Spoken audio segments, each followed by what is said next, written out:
This is CBC Here and Now.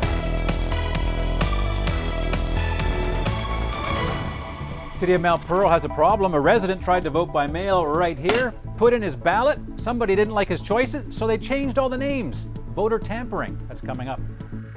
Keeping an eye on Hurricane Sam, I'll walk you through some of the scenarios. Now, coming up tonight on Here and Now, we'll dive into what's happening in a West Coast community where the municipal election has been delayed due to harassment complaints. I'll take you to Kippens. Welcome to Here and Now. I'm Anthony Germain. And I'm Carolyn Stokes.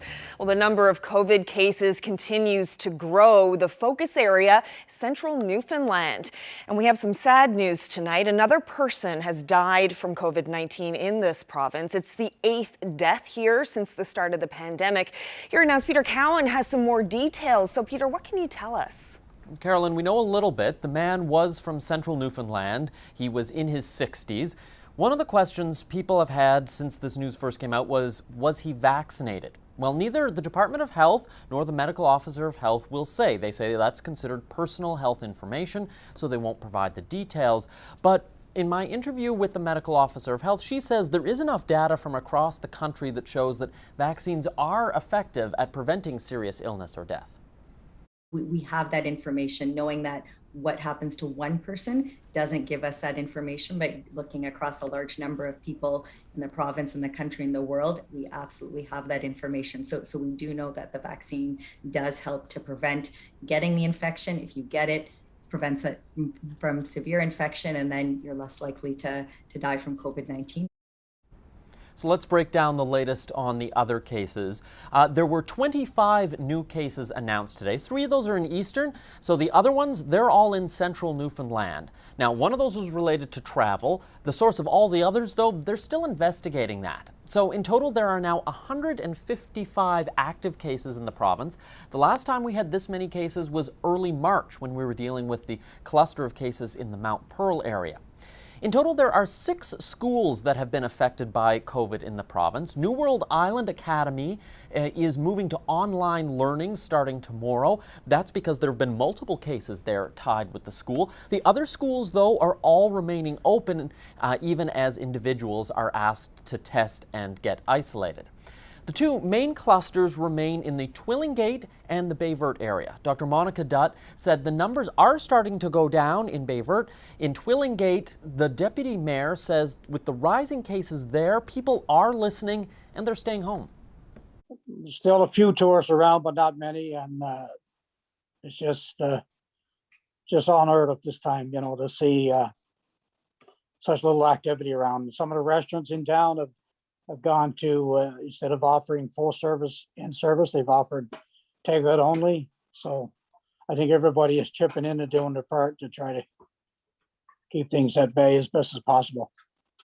Now, we are going to hear from health officials tomorrow where they're expected to give a live update. The focus, though, is going to be on vaccine passports. So looking to get some details on where you're going to have to show your vaccine status if you want to do things like possibly restaurants. A little later on the show, though, we're going to hear more about this cluster in Central. We'll have my interview with the medical officer of health coming up. Reporting live in the newsroom, I'm Peter Cowan for Here and Now.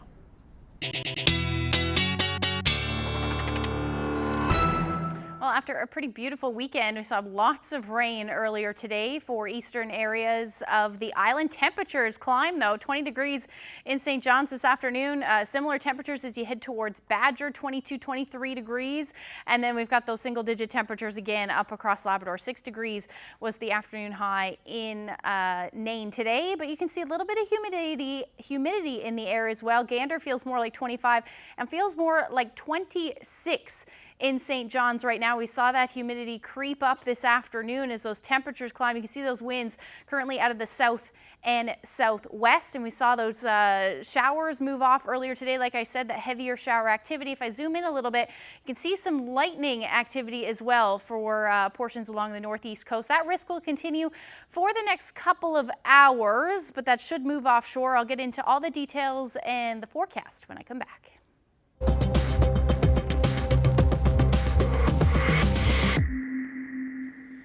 Well, just one day ahead of their municipal election, vote tampering in the province's second largest city. A Mount Pearl couple, Shirley and Gordon Cooper, cast their votes early and deposited their envelopes at this drop box at City Hall, and then they received an unusual message. Gordon's ballot had been tampered with. Not only did someone cut open the envelope and tape it back together, they also swapped out his original ballot with a new one. What they did was they actually took a brand new ballot. A brand new ballot. And checked out the ones that they wanted. Only two on the new ballot were ones that he voted for. The other three were entirely new. And the mayor and the deputy mayor. Now, this all just a week after our story about an anonymous flyer that showed up in Mount Pearl mailboxes. That was a flyer made to look like it came from the city, encouraging residents to oust the current council. So just what is going on in Mount Pearl? More of my conversation with the Coopers in about 10 minutes on Here and Now. Residents in one West Coast town will not be voting tomorrow. The Kippens municipal election is postponed, and it has to do with harassment complaints involving the current council. Here and Now's Colleen Connors reports. There's definitely something that looks different on the streets of Kippens, and it's probably one of the only communities in this province that doesn't have election signs on every front lawn. Well, that's because the Department of Municipal Affairs is currently investigating members of the town council for harassment complaints. The department isn't saying specifically who's harassing who, but says the complaints are strong enough to defer the election for 2 months. It's calling it a special inspection and says in a statement delaying the election until November 30th will allow the process to be concluded in a timely manner with participation from all parties. So we thought maybe in the election we'll let the town's residents speak. And again, we've been shut down. Well, postponed. Resident Michelle McIsaac says there are complaints of bullying, harassment, and conflict of interest involving many of the current council. Issues that drove her to put her name forward and run for council, even though that's now been delayed by 2 months. So yeah, I was offended, outraged. I still am, but I'm thinking now maybe that extra 2 months will give more people a chance to put their name in to run.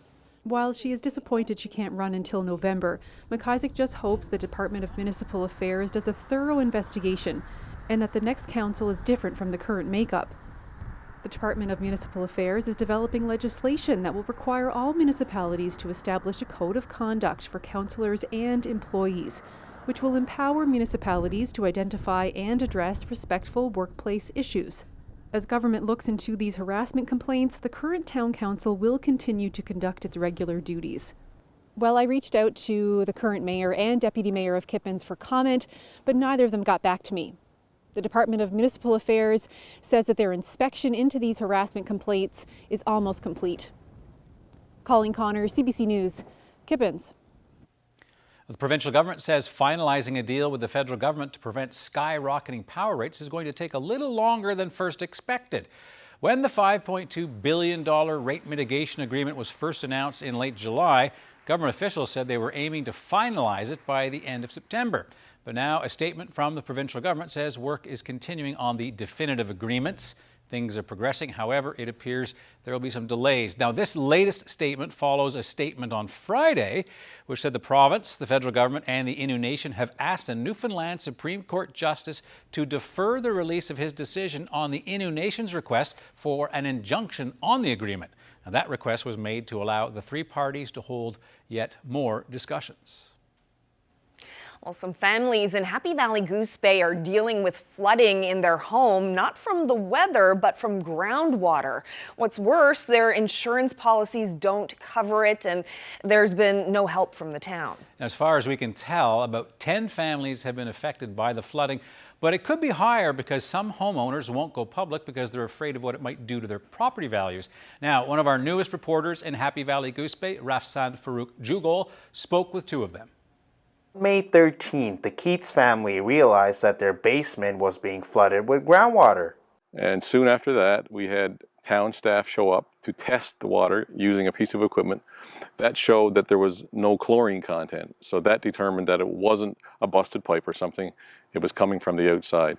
And so within the hour, we were told by Anthony Insurance we can't help you. We don't sell a policy in this province that will protect you for groundwater issue. All you can hear is splashing, banging, sucking. It is horrific. We reached out to Anthony Insurance regarding the insurance claim, and they declined an interview with us, citing privacy concerns for their clients. You know, I guess we have to accept a tiny bit of responsibility that we didn't read the whole dang thing to figure it out. But, you know, you kind of have a certain amount of trust that you're buying the best policy that it's going to help you. Less than half a kilometer from us is a wetland area. We never had the problem until this road back behind, Kellen Drive actually, started filling up with water. For our neighbors just down the block, it's been like 3 years. And for them, things weren't any better. We've lost sleep, the stress, the anxiety, the mental tiredness of having to pull into your home. You know, this was our dream home that we bought. We love our home, and to pull in and know that as soon as you open the door, all you can hear is this massive pumping water out in order to save your home. Well, the hydrogeologist told us that, yeah, it's fixable. You want to spend double-digit millions. And so, you know, a municipality, a town of our size, can we handle it? And that hydrogeologist was hired by the town to figure out what was going on with the groundwater flooding. Reached out to the town for an interview, but they have declined our requests. As the town heads to the council elections on September 28th, this Tuesday, a permanent solution is yet to be found. Rafsan Farouk Jugal, Happy Valley Goose Bay. Newfoundland and Labrador held its first all-electric car show at the Avalon Mall in St. John's over the weekend. More than 300 people stopped by to speak with current electric car owners and scope out a slew of different models, from high-end to the more modest cars. The event was organized by the co-founder of Drive Electric NL. He says cost is a major factor for people when considering going electric.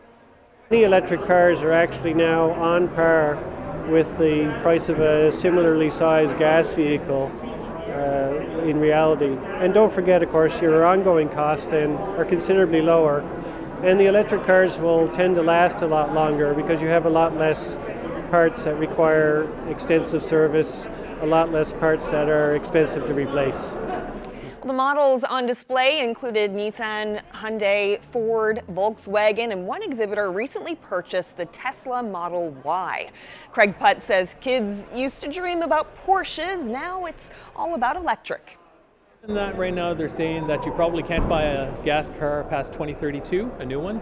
So I think we're probably looking at, you know, the revolution. It's kind of here. Yeah, I think everyone will be driving electric.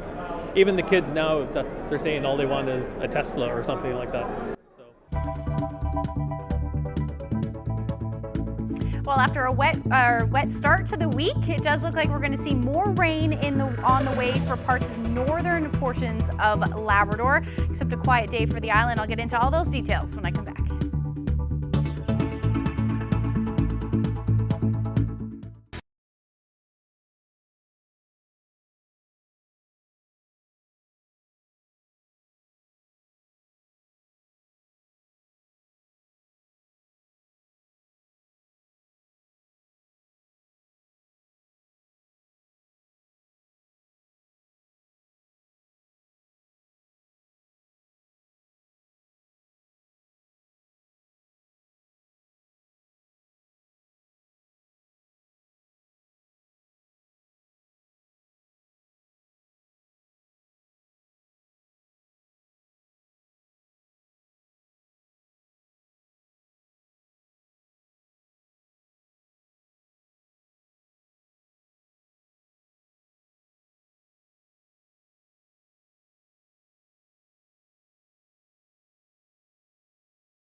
Time for a look at the weather, and you've been talking a little bit about Hurricane Sam. Everyone's watching for that. Still a long ways out, though.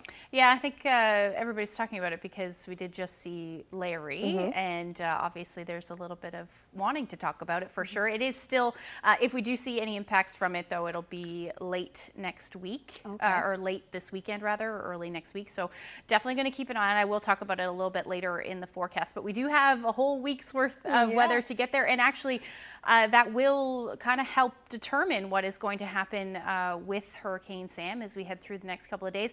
But let's take a look at what's happening right now. We've got an area of low pressure just up through Labrador, actually just to the west of Labrador right now, but a number of fronts associated with that. And it is sparking some showers, even some thunderstorms for parts of the northeast coast along that front. So we are going to see that risk likely ending within the next hour or so as those cells move offshore. Otherwise, this area of low pressure is going to bring some significant rainfall for parts of northern portions of Labrador as we head through the night tonight and into tomorrow afternoon. Here's where we're sitting right now. Still beautiful evening. 20 degrees in St. John's right now. Feeling fairly humid out there as well. About 26 is what it feels like with that humidex. Gander 19 degrees, 15 in Stephenville, and about 10 degrees right now in Cartwright. So taking a look at the future tracker for tonight, there's those showers. Model's doing a very good job picking up those showers. That's actually going to move off as we head through the overnight tonight. We're actually going to see the skies generally clearing out as we get into the midnight hour. As far as Labrador goes, though, you're still going to see that chance of showers, maybe some partly cloudy skies for central once we see the chance of a few showers roll through central Labrador. And then as far as the rain, though, it will be mainly northern portions of Labrador through the overnight hours. Temperatures tonight around 12 degrees for St. John's. Those winds out of the west about 20 to 40 kilometers per hour, single digits as you head towards central and those low-lying areas. And then same thing up across Labrador. 5 degrees overnight in Lab City, and Happy Valley Goose Bay sitting around 9 degrees tonight. Now, as far as that rainfall goes, this takes us through to tomorrow morning. Some areas likely 10 to 20 millimeters, but as we head through the day tomorrow, we're going to see some more rain, likely heavy at times. We could see areas through northern portions, through Nain really, anywhere from 20 to 30, maybe even pockets of 40 plus millimeters as we get into Wednesday morning. Otherwise, just some showers, maybe some heavier showers down throughout the southwest, but overall amounts significantly less than that, about 5 to 10 millimeters for the most for most of you across the Big Land. Now, as far as the future tracker goes, that area of low pressure is going to slowly work its way across Labrador. Going to bring another couple of fronts with it. And that is going to spark some showers tomorrow morning. You'll see increasing cloud for the south or for the western portion of the island. And then eventually as we get into the afternoon, we'll start to see that chance of showers through central. And then as we get into the evening hours, that'll head towards eastern Newfoundland as well. And behind that, some more pockets of heavier rain expected as we get into Wednesday morning, and then things start to quiet down for you across the Big Land. So temperatures tomorrow, and really the first half of the day, looking absolutely beautiful for most of the Avalon. 19 degrees in St. John's, may even see some areas reaching 20, 21 degrees through the afternoon. Those winds will be out of the southwest again, about 20 to 40 kilometers per hour. As we head towards central, Clarenville, Bonavista, you're looking at about 18, 19 degrees, and then you'll start to see your showers and clouds on the increase into the afternoon through central. Still looking like a nice day until we get there, though. 19, 20 degrees is the afternoon high, and then as you head towards the west coast, you'll see your showers in the morning. So it will be a nice start, at least say 6, 7 o'clock in the morning, and then those clouds will really move in. Temperatures should be hovering around 16 degrees. Winds out of the southwest about 20 to 40 kilometers per hour, and then we're looking at those similar temperatures as you head towards the northern peninsula, but this is where we could see some pockets of heavier showers as you get into the afternoon hours.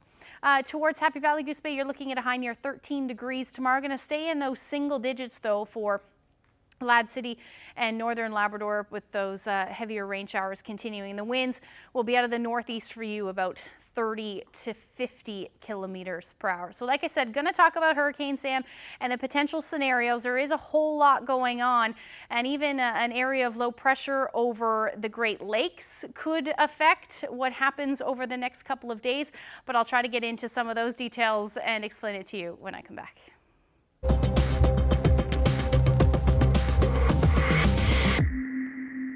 Welcome back to Here and Now. I'm in the home of Gordon and Shirley Cooper in Mount Pearl, where there appears to be possible voter fraud or vote tampering happening. So Gordon, Shirley, what happened when you went to vote? Well, initially we chose to vote by mail. Wednesday morning, sometime before midday, he put the both mine and his into the drop box outside of the City Hall. So you submitted your vote and then you got an email. Yes, from the city clerk, saying that she had received his ballot and the declaration sheet. The envelope had been opened from here to here and then resealed with tape. And when he looked, the ballot was an entirely different ballot. What they did was they actually took a brand new ballot. A brand new ballot. And checked out the ones that they wanted. So what was different about the ballot that was inside your envelope compared to the one you actually submitted? The mayor was different. Mayor and the mayor was different. Only two on the new ballot were ones that he voted for. Shirley, what do you think happened here? Well, I think that somebody was up to no good and wanted to slate the election into a different direction. This sounds like voter fraud or voter tampering. What do you think? Of course it's voter fraud. Vote tampering, vote fraud, whichever word you want to use. It is definitely something that's not legal. Did you bring these concerns or what happened to any authorities, either the province or the City Hall? No. No. Well, City Hall knows because it was the city clerk that told us. If she hadn't emailed us, we would never have known that this had gone on. What do you think the chances are that the only ballot in Mount Pearl that was tampered with is Gordon's? Don't think there's any chance at all. Not a chance. Not a chance. There's got to be others, and I'm sure that they've been advised that their their envelopes have been tampered with as well. I can't see them just picking out that one. No. You know, when he went to check on Sunday to see whether or not you could get into the box from outside the city, he said, well, it's possible if you've got the tools to fish them out.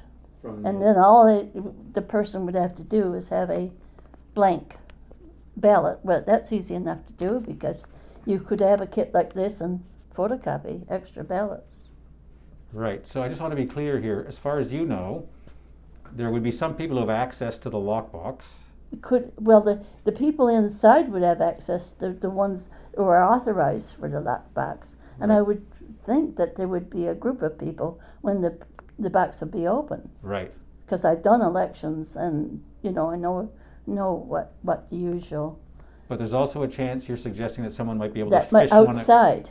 Okay. Now, the question is the security camera pointed at that box where they could see if somebody was fishing them out and then probably taking them home and doing the deed and bringing them back and mail them and putting them in again. Shirley, Gordon, obviously a disturbing story about who tampered with your ballot. Thank you for telling us about it. Thank you. Thank you. Now, we asked the City of Mount Pearl for a response, and we got this statement. The city has put stringent measures in place to ensure the integrity of the election process and is confident that all ballots within its custody are responsibly handled as per protocols. The statement also says ballots submitted by voters at City Hall are deposited directly into a locked safe by the voter. And only the returning officer has access to the lock safe, and to date, over 880 mail-in ballots have been received and processed without concern. One of the primary goals, I think a a lot of us have, and in public health I have, is to try to have schools be open to in-person learning as safely as possible. Cases continue to climb in Central. Next, Peter Cowan speaks with Central Health's Chief Medical Officer about what's happening in schools.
The number of COVID cases in the province continues to grow. In fact, the last time we had this many active cases was back in March when we were dealing with an outbreak in Mount Pearl. This time, though, it's central Newfoundland where we're seeing the bulk of the cases.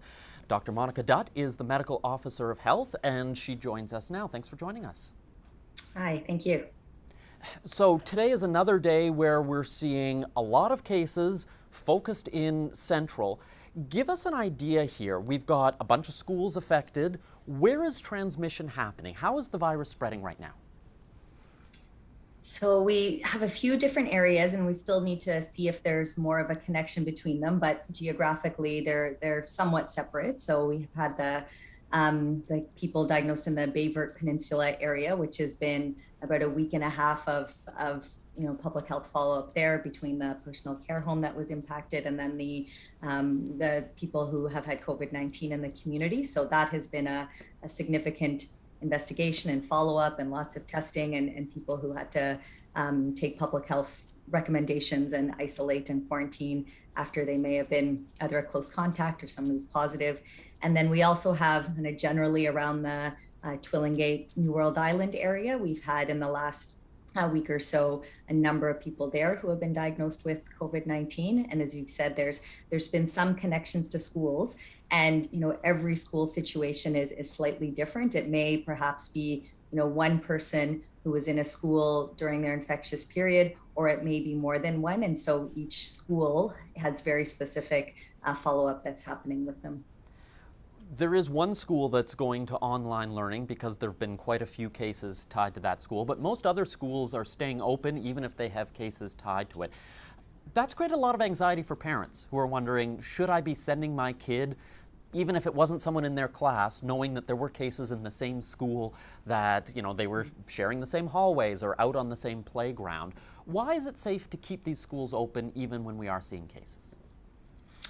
Yeah, I'd say first, one of the primary goals I think a lot of us have, and in public health I have, is to try to have schools be open to in-person learning as safely as possible. And so with each investigation that affects a school, we do a really careful follow-up to see, is the contacts just a small number of people? Does someone have a class who would be considered their contacts? Is it more widespread than that? And so we have found in one school there, it's hard to say, did everyone acquire the infection in the school? But at the same time, we know that there were a number of people who were positive and who were in the school while infectious. And so it reached a point that, at least for a short period of time, to allow us to be able to complete the investigation, to say that at least that particular school seemed to have their COVID transmission under control. We wanted to be able to take that time. Other schools, typically what's happened throughout the pandemic, that it doesn't seem to be beyond a small number of people or a small group that are considered at higher risk. So we usually just contact that class directly or any staff directly that may be impacted. And that's why you're not seeing the exact same actions happening in every school. I did make a recommendation, and NLC ESD has moved to the high risk framework for the two areas, for the two schools, which means enhanced precautions in those schools. But on the whole, we want to keep the community transmission low, and that's what all our other actions are trying to do, so that we can have the schools be as safe as possible. As we look forward to the next couple of days, what are the signs that you're going to be looking for that either A, we have this under control and it's headed the right direction, or B, that it might get worse? And we are continuing to do testing both in Twillingate and in Bayvert. So we're continuing to do that. So that will give us a good sense. We definitely want people who are symptomatic to still get tested, because if we don't do the testing, we won't know. So very much encourage people to get tested if they're symptomatic. But then if we do start to see that both there are fewer contacts and fewer people with COVID-19, and we do have a good sense that there doesn't seem to be further transmission, that would be reassuring. I think that will take a little while longer before we get to that point to really feel like, okay, we're in a much better place than we were a week ago. I think we're getting there in Bayvert Peninsula, and I think we will get there in Twillingate and New World Island area. But right now, I think we're still in the midst of the investigation. Dr. Dutt, I really appreciate you joining me. Thank you very much. Thank you. Well, in other COVID news, Dalhousie University is condemning the actions of students who attended large street parties over the weekend, and they're asking them to stay off campus all week and get tested for COVID-19. CBC's Chris O'Neill-Yates has this report from Halifax. You'd never say it right now, but this idyllic tree-lined street was party central on Saturday.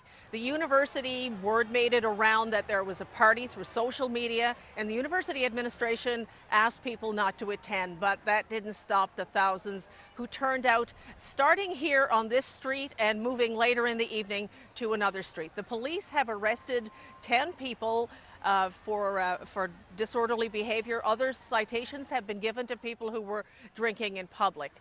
The university is condemning it. It takes a very dim view of students out partying during a state of emergency, during a pandemic. So what it's asked them to do is to not come to school this week, to get tested, but even if they test positive, not to come to class.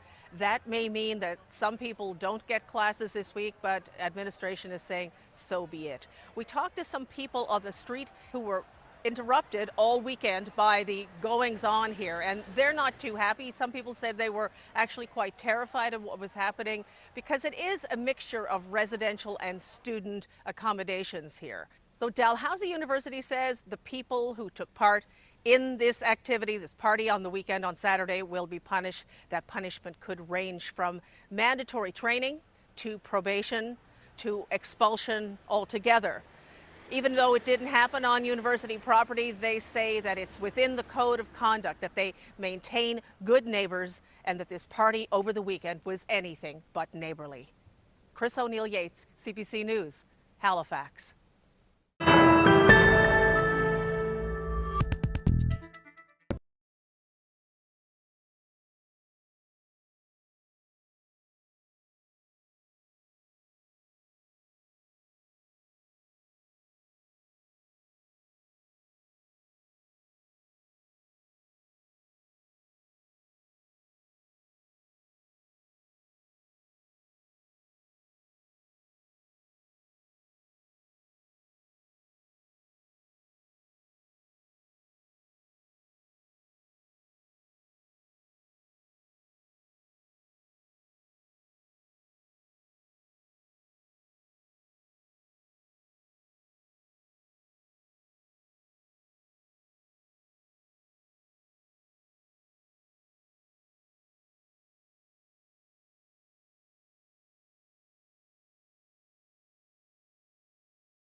Land and Sea is making a fresh start this fall with a brand new time slot.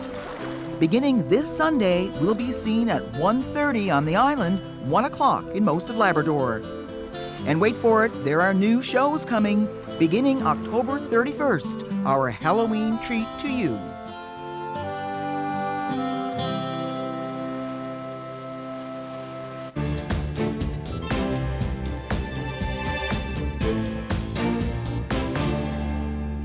Enemy Paul says she's stepping down as leader of the Green Party. It comes after the party saw very little gain in the recent federal election. The outgoing leader called her 1 year at the helm the worst period in her life. When I was elected and put in this role, I was breaking a glass ceiling. What I didn't realize at the time is that I was breaking a glass ceiling that was going to fall on my head and leave a lot of shards of glass that I was going to have to crawl over, throughout my time as a leader.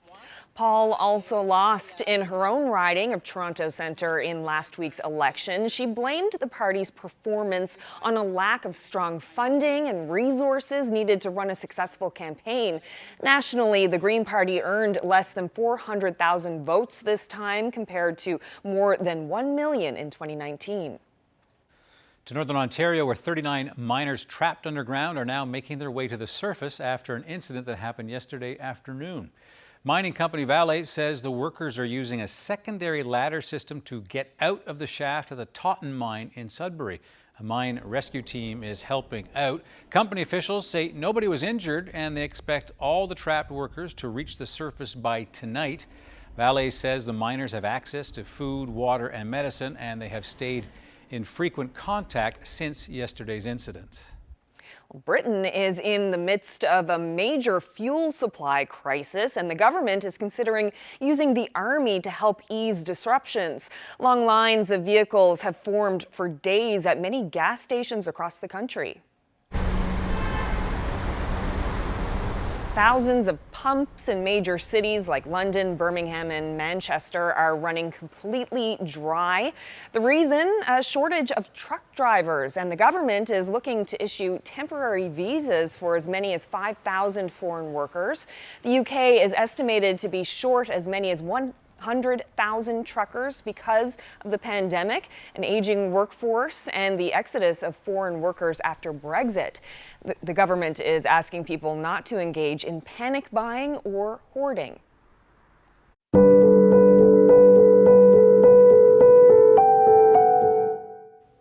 Well, a social work student at Carleton University put out a call for many hands to help assemble a project in honor of residential school victims and survivors. Yeah, and it's not just Canadians who decided to take part. She's received patterns from California as well as the UK.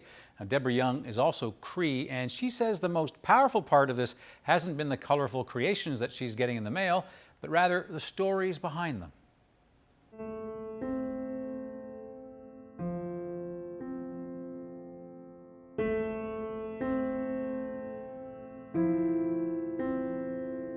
I received a number of vamps that have embroidered the number of unmarked graves that have been founded on numerous different sites.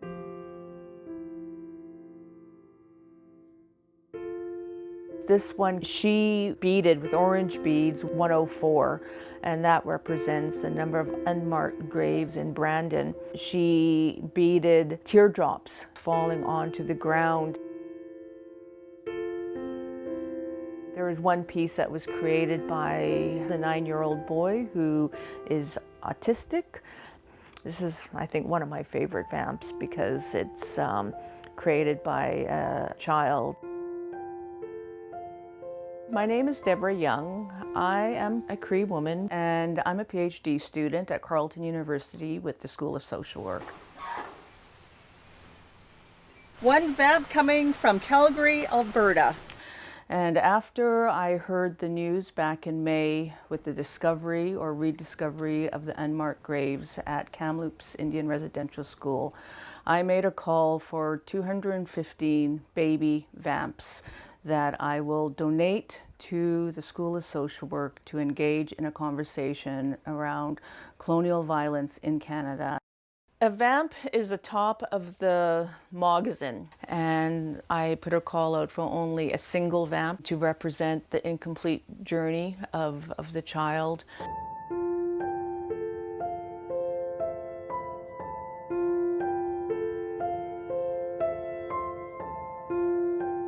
What I love about beads is that, you know, when they're just sort of scattered on the table, it's sort of meaningless. Doesn't tell anything, but when you start threading them and beading them, you create images, and those images often tell stories. And that's what I love about this particular project, is the stories that each of the vamps tell. Hi, Deborah.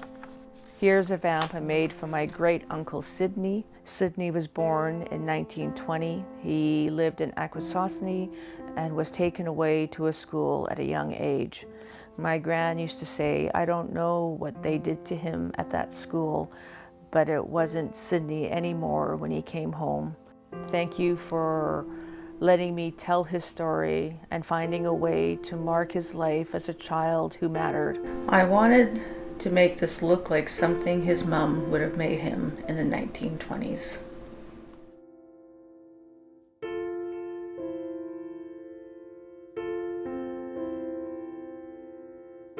This was, well, how it all began. This is my parents' residential school in Dauphin, Manitoba. And this is where they met. My mom was 10 at the time, and my dad would have been 12. He saw Mom get off the school bus, and he told his friend that that was the girl that he was going to marry.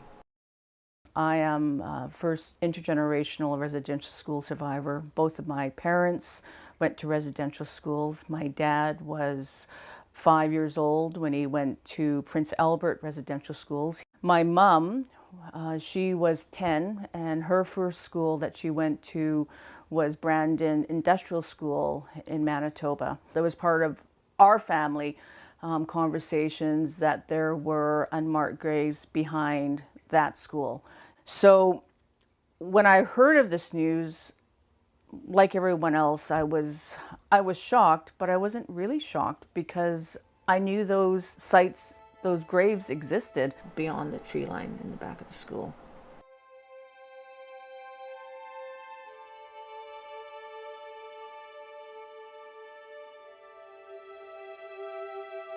I think Canadians perhaps found it easy to dismiss that truth because they're old. But when you, and maybe an old person telling their truth, but it was a young child that lived it. And I think people didn't understand that until those graves were identified. I love it. I love how you're just like, oh yeah. Okay. Look at this. That's sort of a, oh, that's a nice dark one. That's like a nighttime sky blue. And then what I love about art is it creates a space in which people could come together and do something with their hands, work their brain, reflect upon whatever craft that they're doing, and have conversations. It brings community together in ways that I've not experienced. It just makes me feel grateful. I know there's going to be, some cynicism out there. What is a vamp? How is that going to change? How is that going to change the situation? But I have to believe it will, because something so simple and something so quiet speaks volumes. Well, Thursday is the National Day for Truth and Reconciliation. That evening, CBC will air a 1-hour commercial-free special to honor the stories and perspectives of Indigenous peoples affected by the tragedies of the residential school system in Canada. Inuk singer-songwriter, activist, and documentarian El Isipi is hosting the special, which includes musical tributes and ceremonies in Indigenous communities from coast to coast to coast. Starts 9:30 p.m. in Newfoundland and a half hour earlier in most parts of Labrador on CBC TV and CBC Gem. That special will also be broadcast on CBC Radio 1 and CBC Listen.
first fat cat or the black sheep.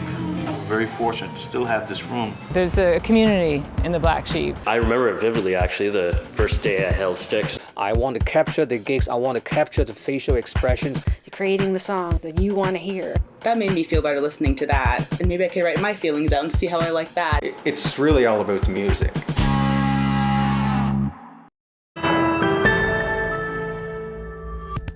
Easter Seals held its annual Run, Walk, Stroll and Roll event in St. John's yesterday, and the group raised over $10,000.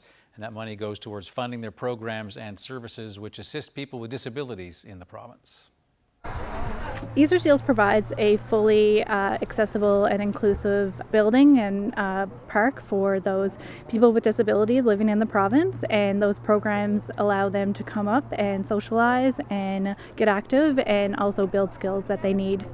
So Run, Walk, Stroll and Roll is one of our annual events that we have every year. Normally it's hosted at Boring Park, but this year we've brought it to Easter Seals, and now we're in our Easter Seals Park. And it raises much needed funds for our programs and services.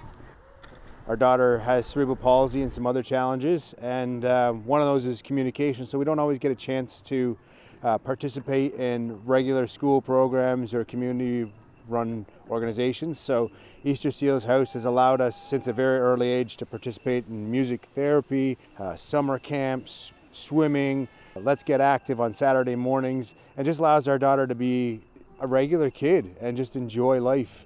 When I was younger, I couldn't do many things that a lot of people could. So yeah, I decided if I couldn't do those things, I could do other things. I could make people proud. I can help people out. So that's basically what Easter Seals has done for me. It's helped me out, and it's helped a lot of other people out as well.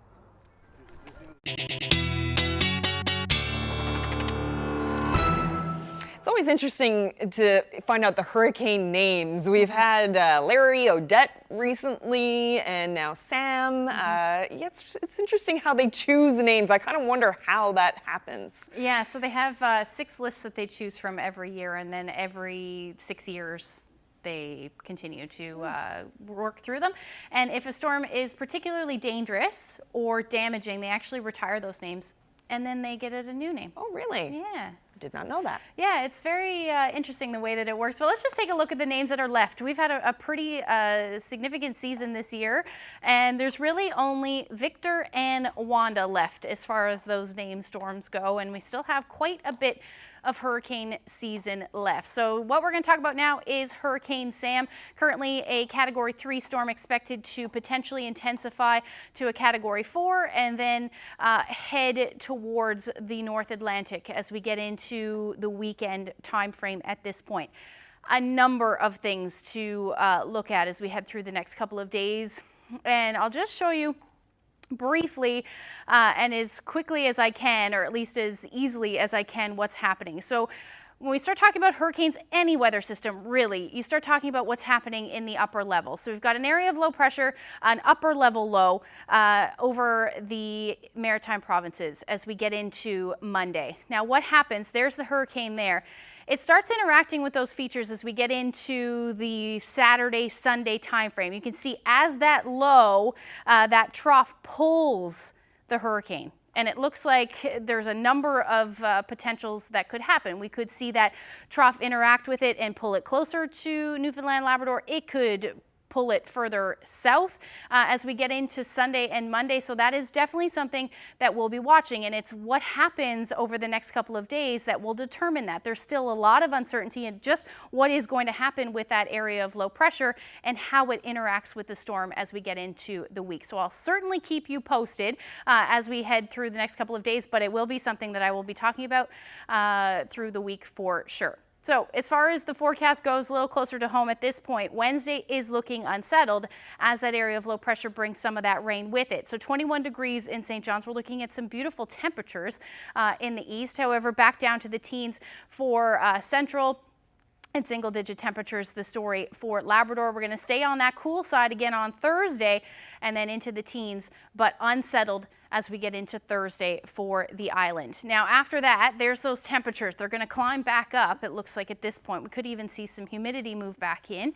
21 degrees on Friday. Saturday, we're looking at unsettled conditions as well. And then for central and western Newfoundland, you're looking at a similar setup. Maybe a little bit more sunshine on Friday, but it will be an unsettled start to the weekend and pretty much an unsettled weekend. And then for eastern Labrador, some rain possible as we get into Friday, and then showers for Saturday, and then a similar forecast for you in western Labrador, although your temperatures now are going to start to dip into the single digits, and overnight lows not far from that either. Speaking of Labrador, fall is in full swing in Lab West. Donna shared this great shot with us. If you have any weather photos, send them to nlphotos@cbc.ca. The leaves. Yeah, we're going to start seeing more of these pictures now. They're beautiful. It's my favorite time of year. Yeah. Oh, is it? Yeah, I love the fall. What do you love about the fall? I don't know, the colors. Yeah. Hurricanes. No. It keeps you busy. It keeps you busy. It does keep me busy. Yeah, it definitely does keep me busy. Yeah, for sure. All right. Well, that's it for us tonight. Thank you so much for joining us, everyone. See you tomorrow. Good night.